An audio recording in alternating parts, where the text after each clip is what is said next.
The old radio in Ben's attic crackled to life at exactly 1 a.m. He hadn't turned it on.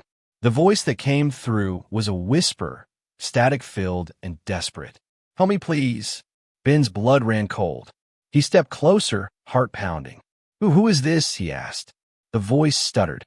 "It's me, Ben. Don't you remember?" His stomach twisted. That voice, it sounded familiar. Then, a terrible realization hit him. It was his own voice. From the other side of the radio, he heard himself screaming. Ben staggered back, his breath coming in short gasps. The radio screeched with static. Then his voice came through again, louder, more frantic. "He's coming. You have to stop him." Ben's skin prickled. "Stop who?" he whispered, but he wasn't sure he wanted the answer. A low creak echoed from the attic door behind him. Slowly, he turned. The door, which had been shut tight, now hung open just a crack. A shadow moved in the darkness beyond. Then, his own voice whispered from behind him, "Run." Ben's body locked up in terror. His mind screamed at him to move, but his feet felt cemented to the floor.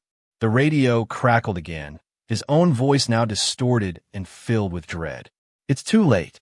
The attic door swung open with a slow, agonizing creak. A figure stood in the doorway, just barely visible in the darkness. It was tall, impossibly thin, its face hidden in shadow. But Ben knew it was staring at him. Then it stepped forward. The air around him turned ice cold. The thing stretched out a hand, long, twisted fingers reaching for him. Ben finally found his voice and screamed.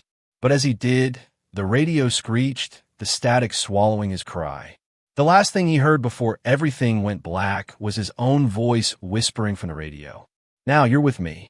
The attic door slammed shut. The radio went silent, and Ben was never seen again.